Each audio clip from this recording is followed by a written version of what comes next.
Vamos a abrir la Biblia en el Evangelio según San Mateo, el capítulo 19. Evangelio según San Mateo, capítulo 19. Estamos hablando acerca de los peligros que acechan a la vida espiritual.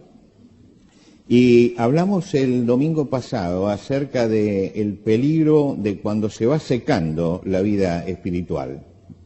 Es decir, cuando va perdiendo la frescura, cuando no tiene aquello que tenía al principio. Hoy quiero encarar otro de los peligros y voy a seguir el domingo que viene con un tercer peligro que creo que es muy importante tenerlo en cuenta. Pero vamos a leer en Mateo 19, el versículo 16. Entonces vino uno y le dijo: Maestro bueno, ¿qué bien haré para tener la vida eterna? Él le dijo: ¿por qué me llamas bueno? Ninguno hay bueno sino uno, Dios. Mas si quieres entrar en la vida, guarda los mandamientos. Le dijo: ¿cuáles? Y Jesús dijo: no matarás, no adulterarás, no hurtarás, no dirás falso testimonio, honra a tu padre y a tu madre, y amarás a tu prójimo como a ti mismo. El joven le dijo: todo esto lo he guardado desde mi juventud, ¿qué más me falta?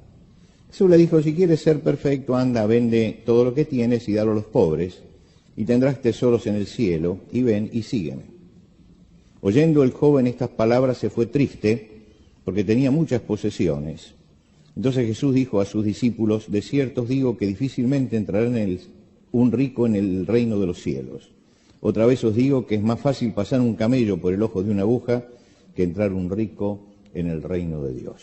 Hasta aquí nada más en la lectura de la palabra de Dios. Este pasaje que acabamos de leer es tan conocido como misterioso. ¿Y por qué misterioso? Porque aquí aparece un joven que plantea un problema espiritual. ¿Qué haré para poseer la vida eterna? Y Jesús le menciona los mandamientos y le pregunta si los ha cumplido. Ahora, Jesús es interesante los mandamientos que menciona, porque comienza hablando de la segunda tabla de la ley: no matarás, no adulterarás, no hurtarás, no dirás falso testimonio. Retrocede al último de los mandamientos de la primera tabla: honra a tu padre y a tu madre. Y después dice algo que no está en los 10 mandamientos, pero que está sí en la ley de Moisés: y amarás a tu prójimo como a ti mismo. Lo que quiere decir que Jesús hace un recorrido por el pasaje interesante y no se centra en los mandamientos, sino que pega un salto al hecho del prójimo. Y yo creo que este es un detalle para tener en cuenta en la interpretación del pasaje y en el final.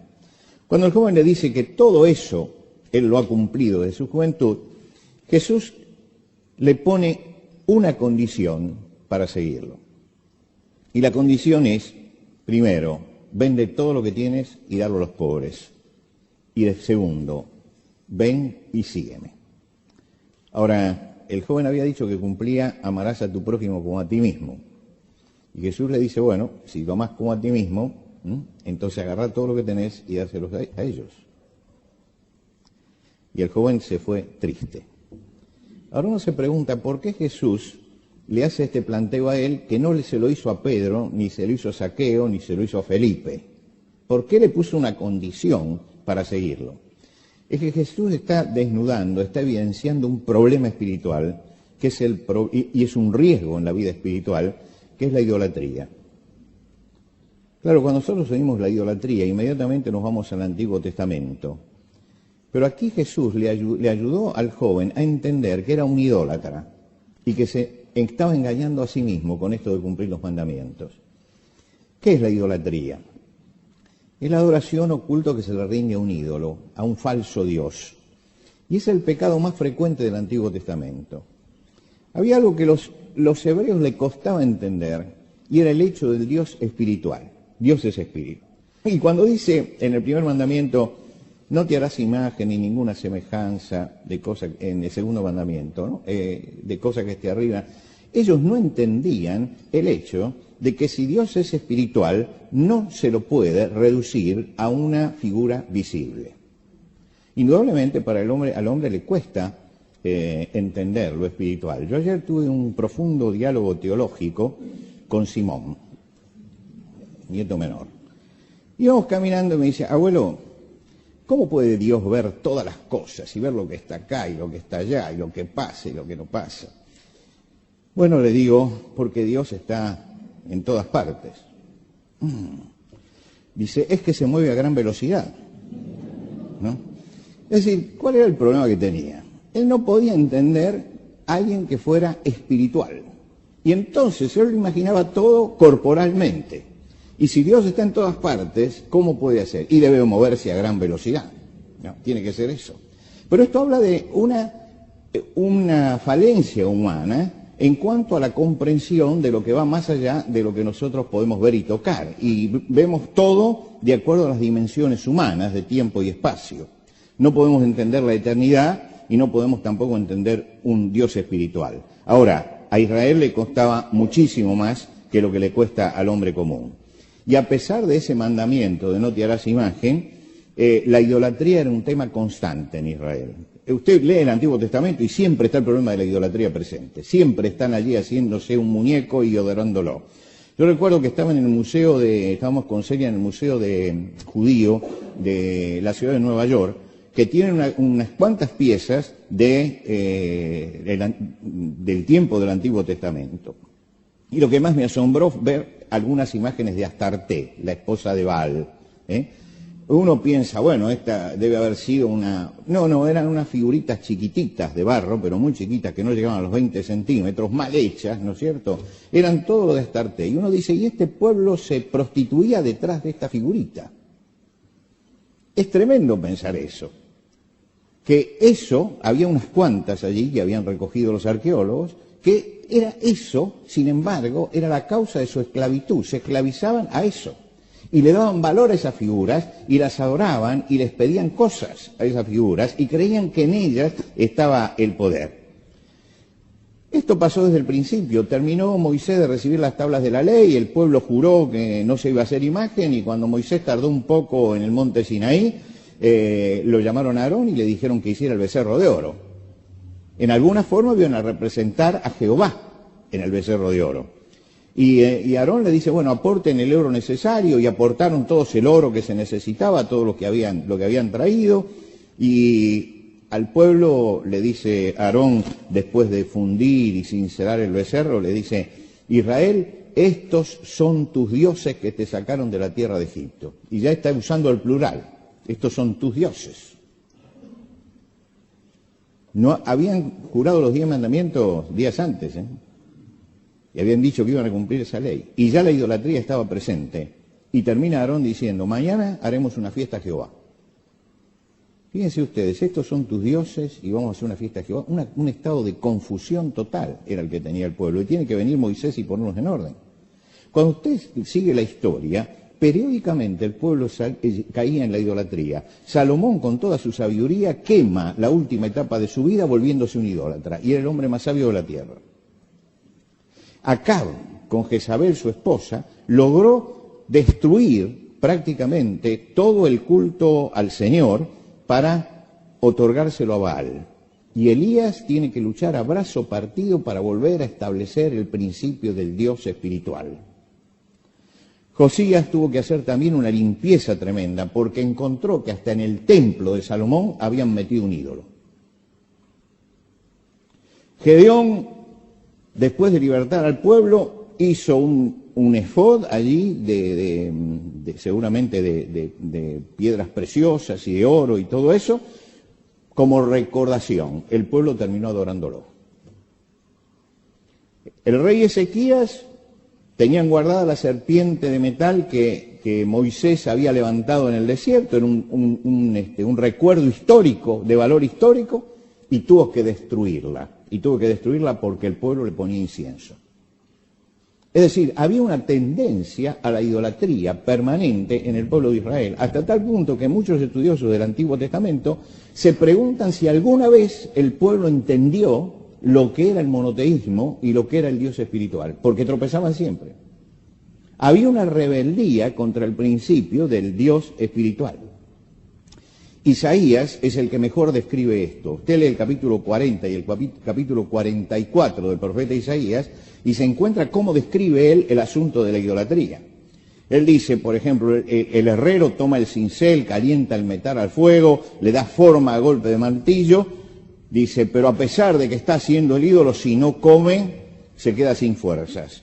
Y si no toma agua, se cansa.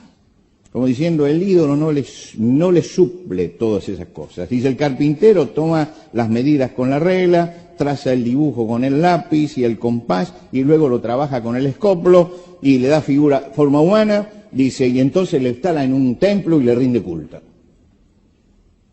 Él va describiendo todo lo que es la idolatría descarnadamente. Y dice, los habitantes del bosque plantan cedros o cipreses o robles, la lluvia los hace crecer, luego cortan una parte y hacen fuego para calentarse, y asan carne para poder comer, y guardan leña para hacer el pan mañana, y con la otra parte hacen un dios, y dice, este es mi Dios, y se inclinan a adorarlo. Dice, entonces una parte la tiraron al fuego, con otra parte se hicieron el asado, otro lo guardaron para el pan, y el otro lo adoran.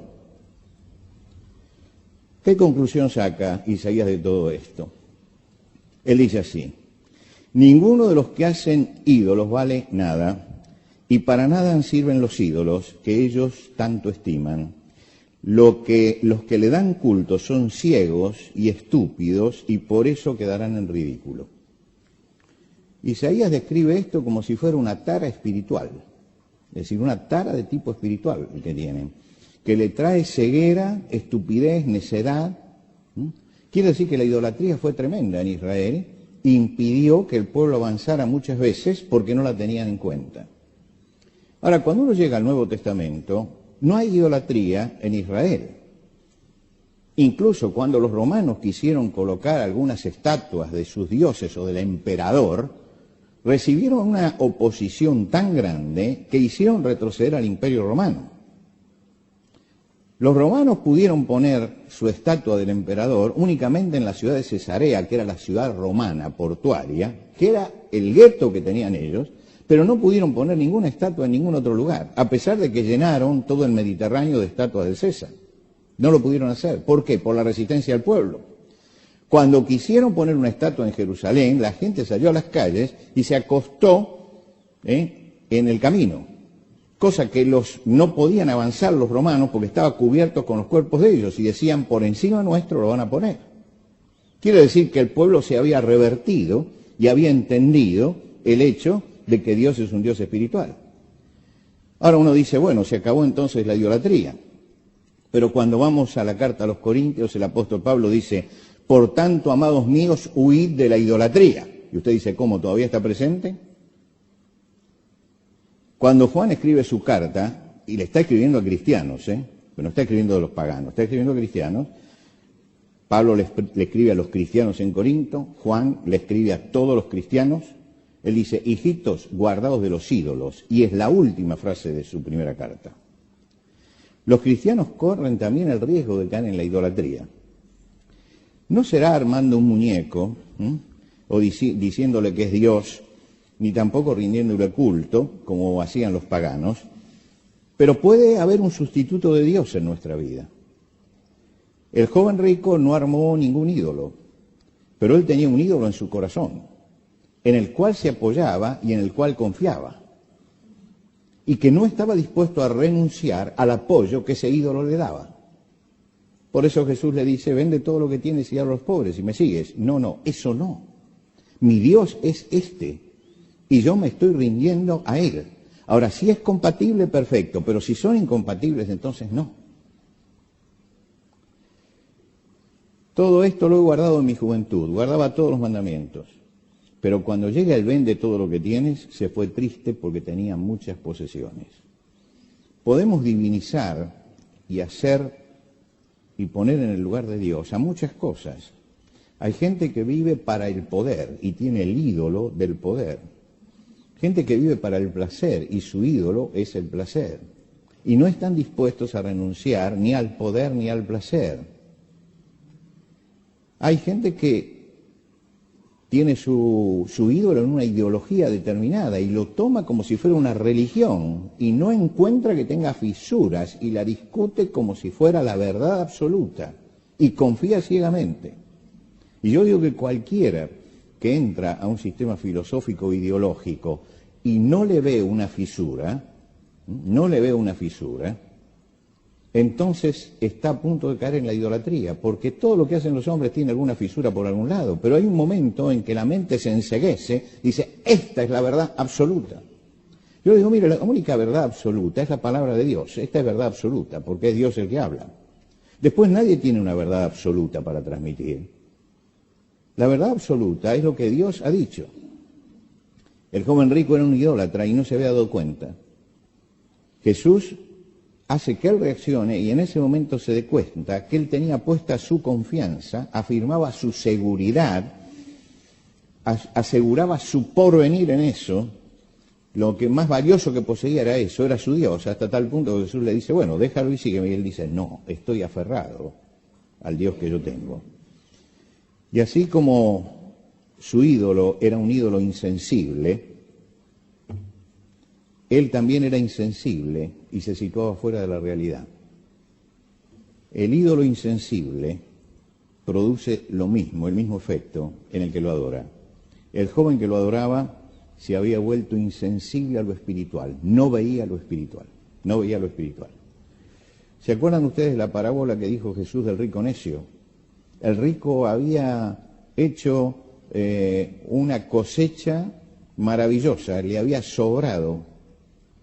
Y cuando le sobró, él dijo, voy a derribar los graneros y voy a hacer otros graneros más grandes. Y cuando tenga todo esto, él no dijo, tengo asegurado mi porvenir. Él dijo, le diré a mi alma, alma, muchos bienes tienes almacenado para muchos años. Repósate, come, bebe y regocíjate.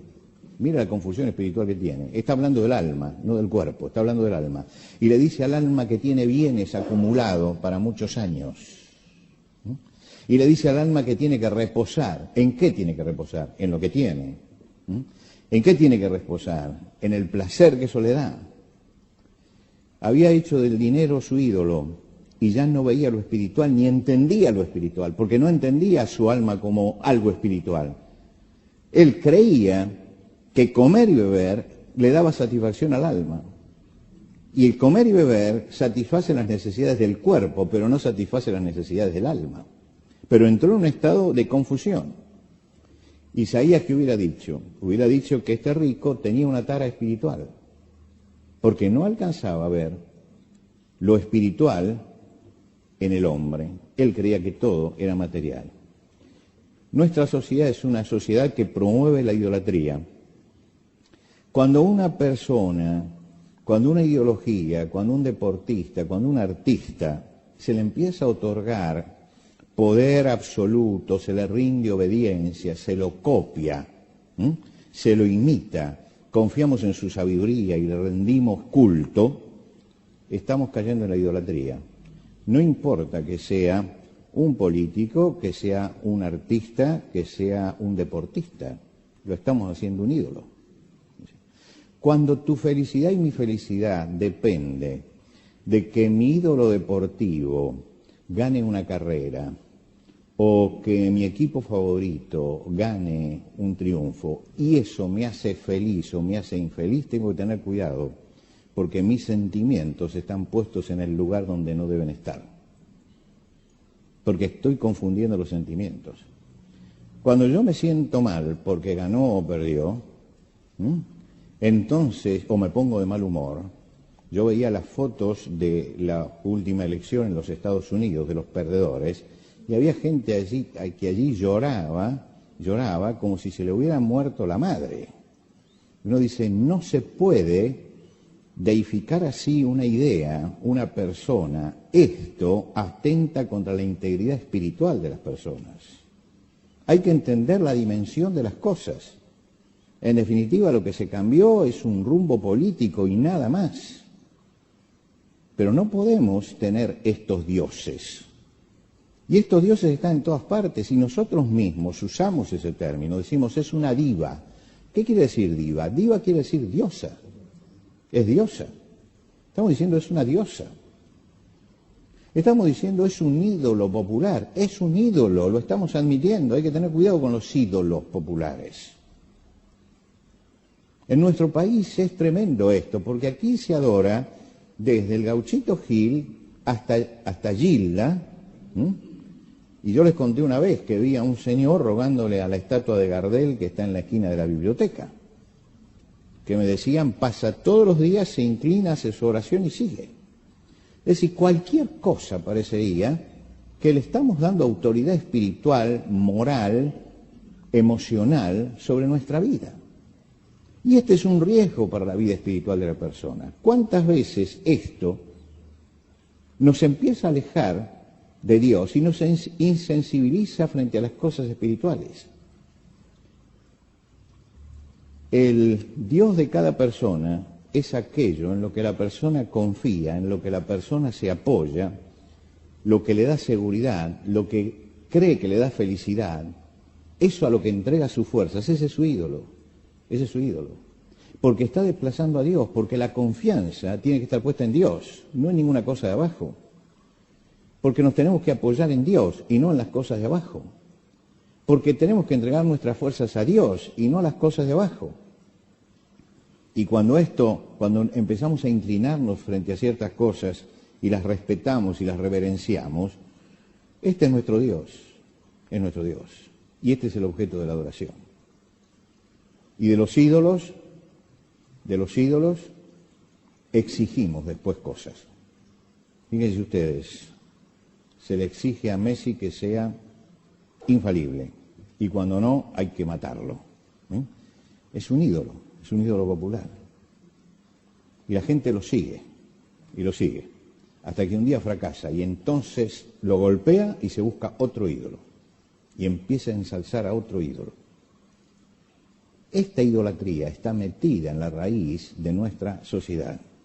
Nuestra sociedad cree en ídolos, promueve la idolatría, y cada época va teniendo los suyos, cada época tiene sus ídolos. El ídolo más grande y destructivo que levanta esta sociedad es el materialismo, y el Señor advirtió sobre esto. En el Sermón del Monte dijo: ninguno puede servir a dos señores, porque o aborrecerá a uno y amará al otro, o estimará a uno y menospreciará al otro. No puede servir a Dios, y se lo voy a decir como dice el original, no se puede servir a Dios o a Mamón. Los traductores se hicieron muy bien, porque Mamón era el dios de la riqueza entre los arameos. Y lo que Jesús señaló fue eso. No se puede servir al Dios y al Dios de la riqueza. Y los traductores se encuentran con un problema, porque tienen que aclarar esto. Entonces traducen directamente: no se puede servir a Dios y a las riquezas. Pero lo que Jesús señaló fue un Dios, fue un ídolo de esa época. Y era el Dios de los arameos. Ellos hablaban en arameo. Es decir, el Dios de los arameos, y era el Dios de la fortuna, era la personificación de las riquezas, era el ídolo peligroso. Y Jesús, cuando en el Sermón del Monte, en el capítulo 6 del Sermón del Monte, habla de esto, él habla de la idolatría. No se puede servir a dos señores. No se puede servir a Dios y a Mamón. No se puede servir a Dios y a las riquezas.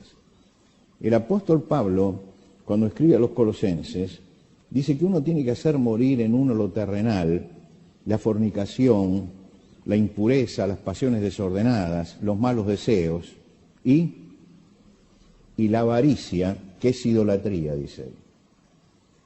La palabra de Dios está diciendo: la avaricia, el afán de acaparar riquezas y de atesorarlas, más de lo que necesitamos, no pensar en el prójimo, es una forma de la idolatría. Y lo dice Pablo en la carta a los Colosenses. Nuestra sociedad enseña que la paz, la felicidad, el apoyo, la fortaleza, la seguridad y la esperanza está en lo que usted tiene. Y fíjese que ni con el corralito se convenció de que no es así. Porque en cualquier momento lo que tenemos se deshace en nuestras manos. Se deshace. Todo viene de lo material para el hombre de hoy. Sobre el altar de Mamón se ofrece hoy el tiempo, las fuerzas, se sacrifica a la familia y se sacrifica hasta a los hijos. Es la moderna idolatría de este tiempo. El mandamiento fue: no te harás imagen, no te inclinarás ante ellas. A veces no nos hacemos imágenes, pero estamos inclinados, estamos honrando. ¿Y por qué? Porque yo soy tu Dios, fuerte y celoso. Conclusión, hermanos. ¿quién usurpa el lugar en nuestra vida? Es lo que no tenemos que, el lugar de Dios en nuestra vida, es lo que no tenemos que preguntar. ¿Quién está usurpando el lugar de Dios en mi vida? ¿Ante quién me inclino? ¿Me inclino ante una ideología? ¿Me inclino ante un dirigente carismático? ¿Me inclino ante un artista? ¿Me inclino ante un deportista? ¿Me inclino ante un equipo? Puede pasar, ¿eh? Puede pasar, y es un peligro para la vida cristiana. Hay que recordar siempre que el siglo XX dejó algunos testimonios de ídolos que se levantaron. Hitler fue un ídolo para los alemanes en su época. No se olvide de eso. Stalin también fue un ídolo para los hombres de su época. Hay que tener cuidado con los ídolos. Hay que tener cuidado. Nos estamos inclinando ante el becerro de oro, o ante la estatua de oro como en tiempo de Daniel, o ante Mamón, como dijo Jesús. Quiere decir que muchas veces la idolatría está ahí al acecho y es uno de los peligros. Vivimos en la sociedad del plástico. La sociedad del plástico. En la sociedad del plástico las cosas importan más que las personas. Importan mucho más que las personas. Los fines cuentan más que los medios. No importa cómo llegar, pero hay que llegar. A esto lleva la idolatría de las cosas materiales en las que vivimos hoy. Hay que salir de la sociedad del plástico y resistir a la sociedad del plástico y ponernos allí enfrente de esa sociedad que no valora a la persona, sino que valora las cosas, y que la persona vale por lo que tiene y no por lo que es. Esa sociedad es la sociedad idólatra y es la sociedad que se pierde. Esa sociedad que no importa los medios para conseguir los fines, que no importa en qué forma, pero tengo que conseguirlo, y que no hace caso del que usa malos medios para conseguir los fines, es una sociedad idólatra. Idólatra. Los medios cuentan tanto y son más importantes que los fines. Yo puedo hacerme rico en un momento estafándolos a todos a ustedes. Muchos dirían, hay que hacerlo porque todos esos son tontos y el que los estafa es inteligente. ¿Sí? Porque no le interesan los medios con tal de lograr los fines. No es así. Los medios son tan importantes como los fines. Los medios son tan importantes como los fines. Por eso, hermanos, estamos en riesgo. Y si hablamos del riesgo de la sequedad espiritual, yo quisiera que nos lleváramos hoy este riesgo que puede correr en nuestra vida espiritual, que es el riesgo de la idolatría. Cada vez que hablamos de idolatría pensamos en el Antiguo Testamento, los ídolos que tienen, todo esto, y entonces miramos nuestra casa y decimos, acá no hay ninguna imagen de nada, no tengo ningún ídolo. Y resulta que puedo tener un montón de ídolos y no me di cuenta. Y la sabiduría de Jesús hizo que ese joven que se acercó y que seguramente él iba a decir, yo no tengo ningún ídolo porque cumplo los mandamientos, Jesús le demostró que tenía un gran ídolo. Tan grande era el ídolo que estaba dispuesto a inclinarse delante del ídolo antes que inclinarse delante de Dios. Este es el peligro. Lo conocemos y podemos en alguna forma detenerlo. Analicemos nuestra vida, derribemos los ídolos si los tenemos, mantengamos nuestra fidelidad al Señor todos los días de nuestra vida. Y si resulta que los ídolos que tenemos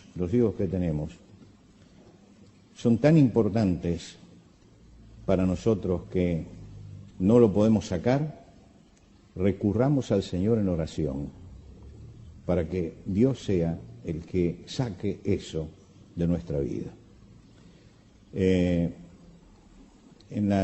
Los italianos del sur, de los que eran mis ancestros, mis abuelos, eran muy idólatras, muy idólatras. La casa estaba llena de figuras a las que adoraban y les encendían velas y todo lo demás. Mi abuela mis dos abuelas fueron también muy idólatras, muy idólatras.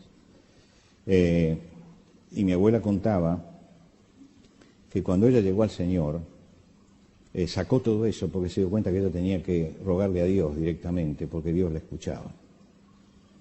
Pero le costaba sacar una imagen grande que tenía de la Sagrada Familia.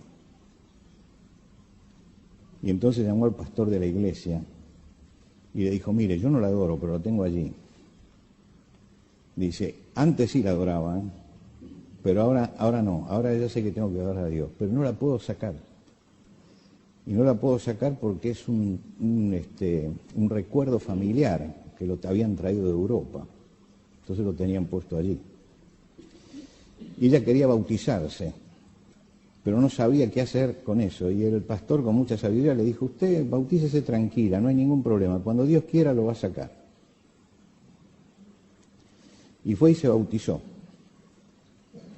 Y al poco tiempo, mi abuelo, que no era creyente en aquel momento, le agarró un ataque de ira y empezó a tirar los platos y las cosas y le pegó al cuadro. Y el cuadro, ¿se acuerdan las habitaciones de antes que tenían como un sótano debajo para que corriera el aire? El cuadro cayó y cayó debajo del sótano, así que para sacarlo había que levantar el piso.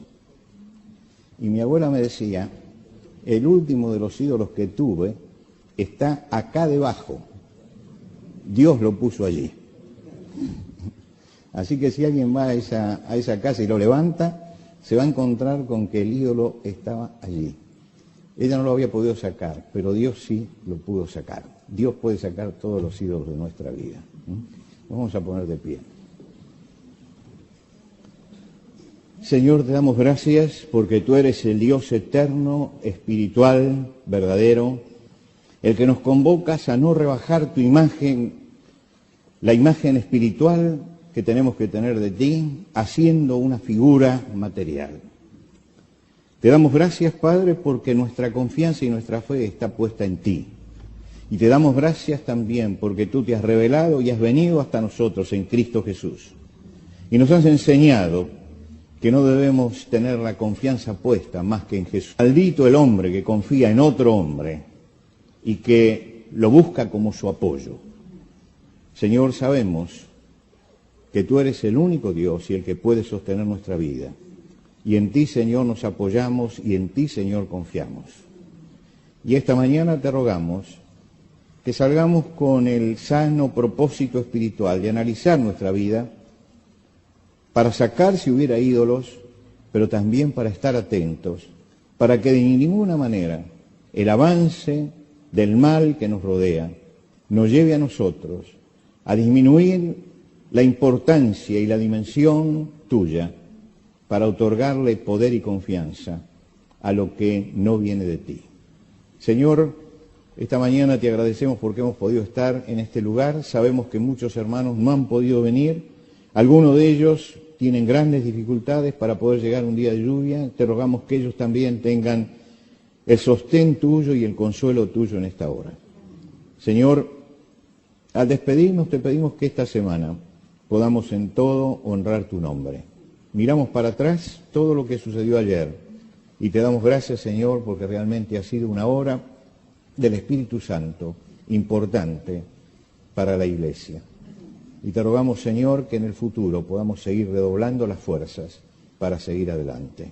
Te pedimos esto en el nombre de Cristo Jesús. Amén.